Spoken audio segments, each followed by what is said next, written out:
Hi, I'm Marshall. I'm the owner of Going Gear and I'm here in our store in Smyrna, Georgia. This is the extended review of the Olight S10R and S30R version 2.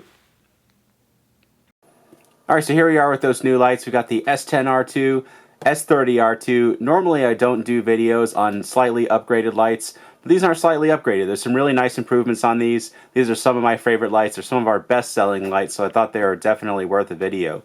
So here's the S10R2, powered by a single CR123 or rechargeable 16340 lithium-ion battery, which comes with it. Comes with the recharging system as well, as does the S30R2. So there's two different versions of the S30R2.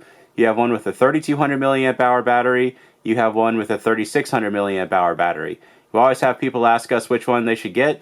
Overwhelmingly more popular is the 3600 milliamp hour battery. It doesn't offer any additional output or anything like that, but it does give you some better runtime. So the only difference between the two different versions of the S30R2 is going to be the runtime because of the capacity of the battery. So you got 500 lumens on max output on the S10R2, goes all the way down to 0.5 lumens, 105 meters of beam distance. S30R2, 1020 lumens on max output, goes down to 1 lumen, 196 meters of beam distance. And as always, you can get the full specs on our site, goinggear.com. I went ahead and took the S10R2 out of the packaging because I've actually been using this one for a while. Some nice little upgrades that they did from the S10R is they put this blue bezel and blue switch ring. So that's a PVD coating on that. Has a really nice look to it. I really like the way they did that. So they're doing that to a lot of their newer lights. So you got that around the switch ring, you got that around the bezel. And they also upgraded the LED to an XPL LED. So 500 lumens versus 400 lumens on the original. And they made some other nice internal improvements. On the S30R2, the original S30Rs had a little bit of a charging problem. What the problem was is on the S10R, it still has the same charging cap because it never really affected the S10R, but this little piece right here is spring loaded, so you can actually push it in. It was the same way on the S30R. The problem was that pocket lint and dust and stuff like that got in there, and because of the high current that needed to run through it, sometimes it didn't charge properly or it didn't work properly. And Olight decided, instead of telling customers to take it apart and clean it, which did work, that worked fine, they actually replaced everybody's lights with brand new upgraded lights, which is really cool on their part. You know, normally manufacturers offer some little token gesture, but they actually went and upgraded everybody's lights to the new version, which has no issues. It's a much, much better light. So that was really cool on their part. If you happen to have an original S30R, contact Olight directly and they will replace it for you with one of the brand new S30R2s. I managed to mangle the S10R2 packaging earlier, so I went ahead and pulled everything out. There are a couple minor differences with what you get between these two different lights, so let's talk about those real quick. The S10R2 does come with a lanyard. So you've got this slot right here where you can attach a lanyard, and something that they've been doing on their more recent lights, which is a nice little touch, is they have this piece of wire that's made for threading through and getting that lanyard on there nice and easily. Some customers complained about earlier ones or when they made lights that didn't have this attachment tool, and other manufacturers as well, where the lanyard can be kind of hard to attach. So it's really nice they put that wire on there just to make it a little bit easier.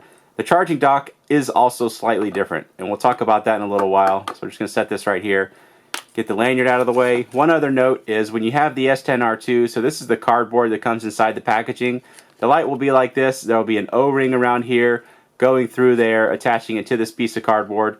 Don't cut that O-ring. That's your spare O-ring. So just keep that in mind. Don't cut that. That is your spare O-ring. You can take it off, and then you have a spare if you ever need it. S30R2, let's open it up and show you what you get on the inside of this one. So on the bottom here, this is the charging base and the cable. So both of these come with a micro USB cable. Here's the light itself. And then you got some other stuff in there. So you have the user manual, good information in there, information about other products. Definitely take a look at the user manual, a bunch of good information in there. You got ANSI specs, you've got an interface flowchart. Definitely worth taking a look at.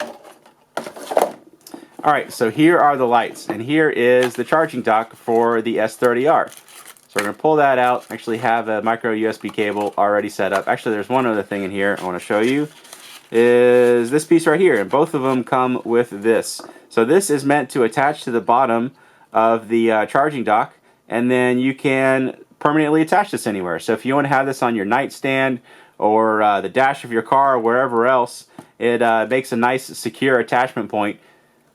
The light does hold on there well because it has a magnetic base. You can see I find the magnetic base super useful. It's nice for attaching it to actually have a lamp right over here that has about 8 flashlights attached to it. I find it really useful. We have my lamps all around the house. You can attach it to the underside of a car. You can attach it. We use them in the metal shelving. They're on the metal shelving in our store. The magnetic base I find really useful. And you can remove the magnet if you don't want it in there for whatever reason. You do have the ability to remove that if you want to. It does have rubber feet on the bottom, so it actually does a pretty good job of not slipping around. But if you want a more permanent way, you have that option. Alright, so here are the two charging docks. Relatively minor difference between the two. One is that, well, you've got this white ring around the one for the S30R2, and the piece right here, this little piece in the middle, is actually spring loaded. So that's one of the ways that they fixed the charging issue and the operation issue with the S30R2 is they made it where this piece is fixed and this piece is spring loaded, so stuff can't get on the inside there. It hasn't been an issue with the S10R2, so don't worry about dust or anything getting in there. It doesn't affect the operation, and if it does ever happen to get in there, it's pretty easy to clean out. But the little piece in the middle, the pin in the middle, is fixed on the S10R dock. So if you're wondering if you can interchange them, no, you actually can't. There are some of the older models that you can interchange, but the current ones, these are distinct charging docks, so just keep that in mind if you have both of them. Let me show you the actual charging dock in operation. Grab a micro USB cable that I got plugged in over here, and we're going to plug it in to that dock. Going to put the S10R2 on there. You can see it turns red when it's charging. It'll turn green when it's done. And just to actually show you that you can charge more devices, we are going to figure out the way USB cables attach. We're going to attach the S30R2 dock as well. And there you go. You can charge them both at the same time off of a single power source. So if you only have one port available, it's pretty easy to charge multiple devices. Add your cell phone on there. I don't know how many can be daisy chained. I know I'm going to get that question.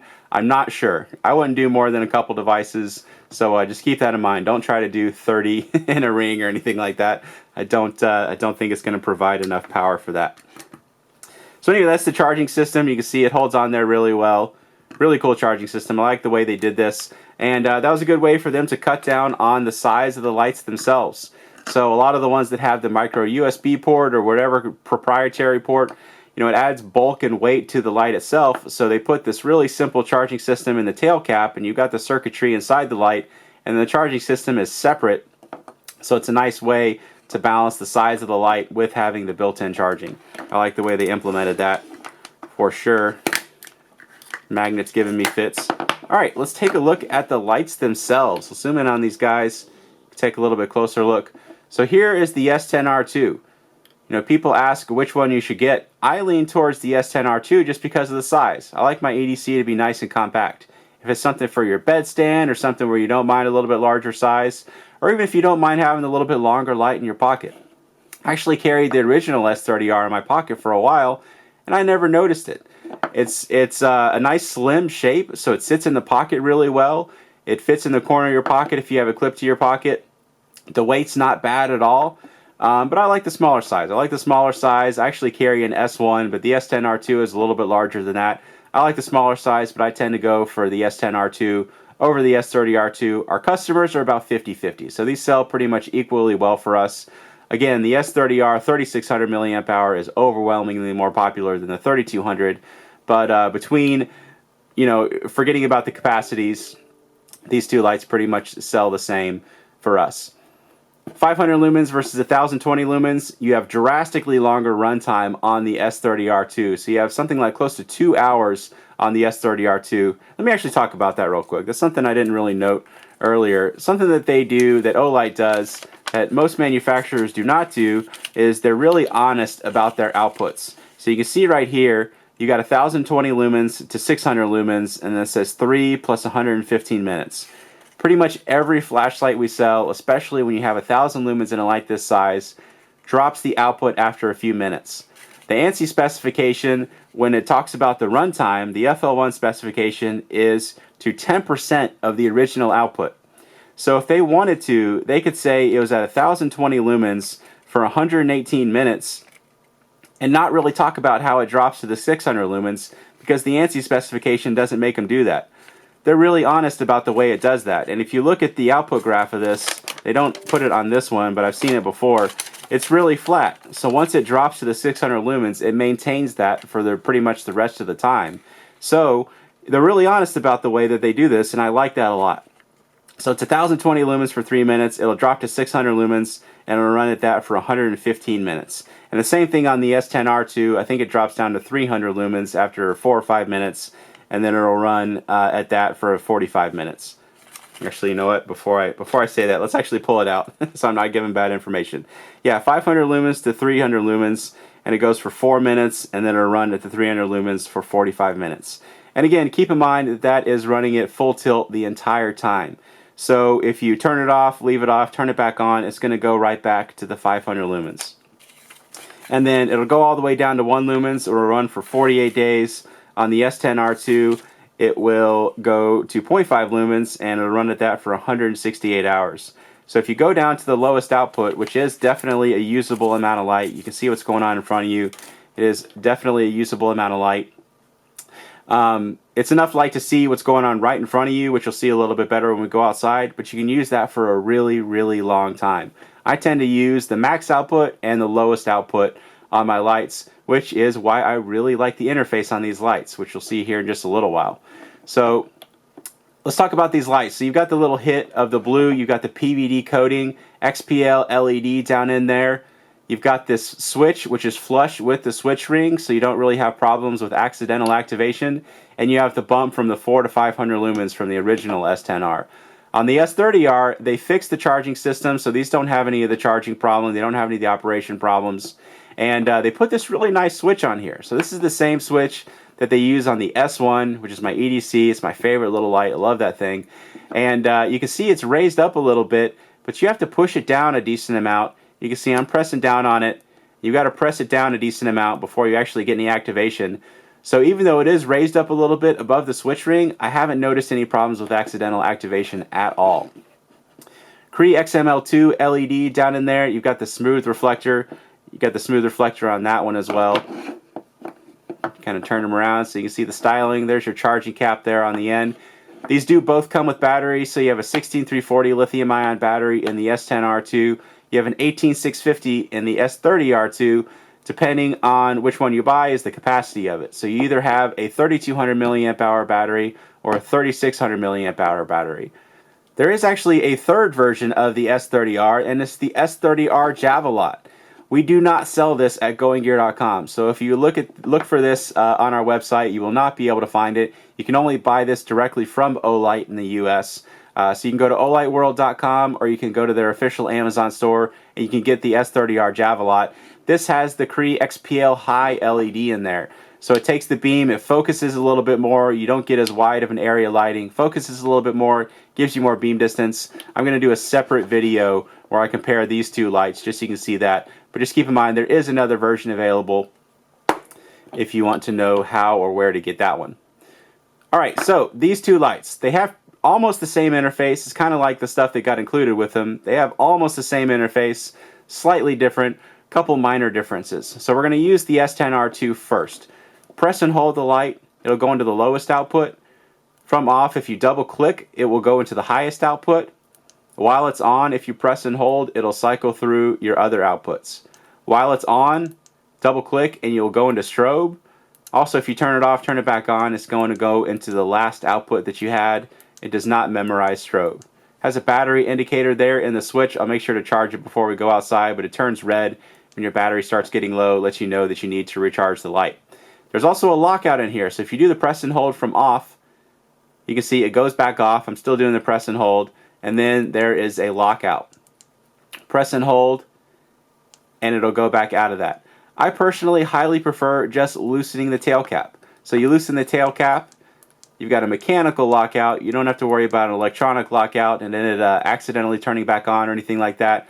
Although the chances of that are super, super low. I've never seen that actually happen. I prefer the mechanical lockout. Just slightly loosen the tail cap and it'll break the connection, make it where the light can't come on. I do that when I have it in my pack or when I'm traveling or anything like that. I just loosen all my tail caps on the light where that works. instead of taking out the batteries or using the built-in lockout function. The S30R2 does not have a lockout function, but you can slightly loosen the tail cap again, and the light won't turn on. And I kind of mentioned earlier that it does not have a lanyard attachment point, but if you want to attach a lanyard, it's pretty easy to attach one to the pocket clip there, but you can see there is not one machined into the tail cap on this one. So the interface on this one, almost the same, slightly different. The difference is it does not have the lockout, so when you do the press and hold, no matter how long you press and hold, it's going to stay in that Moonlight mode, which I really, really like. There are some other lights on the market where you have instant access to Moonlight, or where you do the press and hold, it starts cycling through other outputs. When I want to go to the lowest output, I want to make sure it goes into that, and I want to make sure it stays in that, because you're going into the lowest output because you want only a little bit of light. You don't want to blow out your night vision.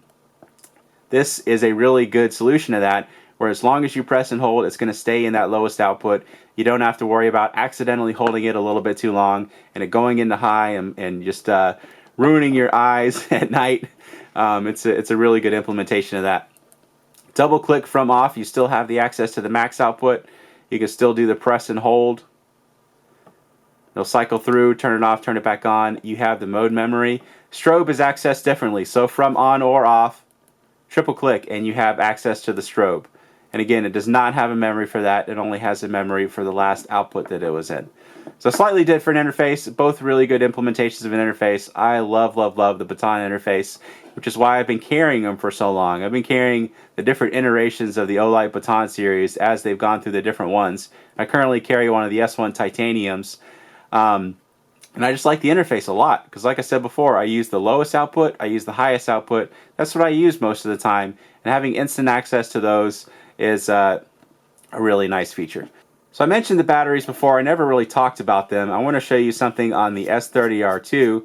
Actually, a couple things, because on both of these lights, the positive end actually goes towards the tail cap on these, where traditionally you have it the other way around. The lights, or the batteries, actually come in the lights, so you don't really have to worry about them being in the wrong way when you get the lights, but just keep that in mind if you ever happen to pull it out or anything like that, that the positive end goes towards the tail cap. Well, sort of the positive end. This one has the positive end and the negative end on one side. So keep that in mind if you want spare batteries for the S30R2. You need Olight's batteries that have the positive and negative on one end if you want to be able to charge it in the light. You can use other 18650s and they'll work just fine. You won't have any issues, but you won't be able to recharge them in the light. So keep that in mind. You will need to get the spare Olight 18650s with the positive and negative on one end if you want to be able to charge them in the light. On the S10R2, you just have a more traditional 16340 lithium-ion battery.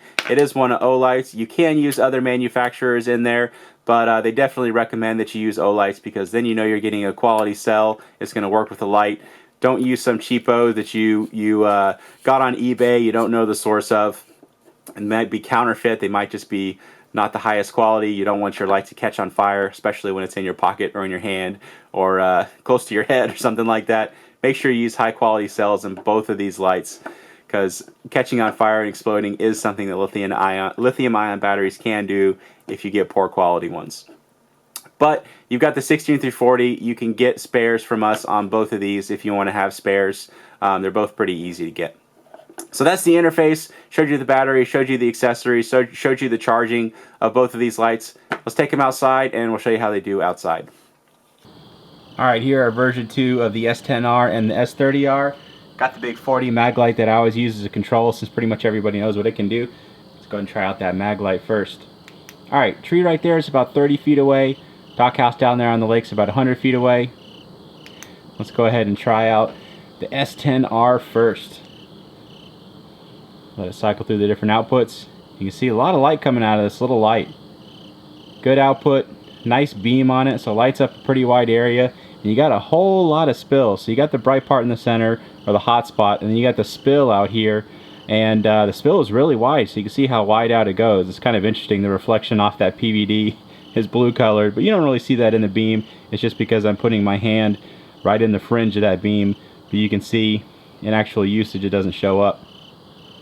But nice light. Let's actually zoom in so you can see what it looks like down there 100 feet away. Everything's lit up really well.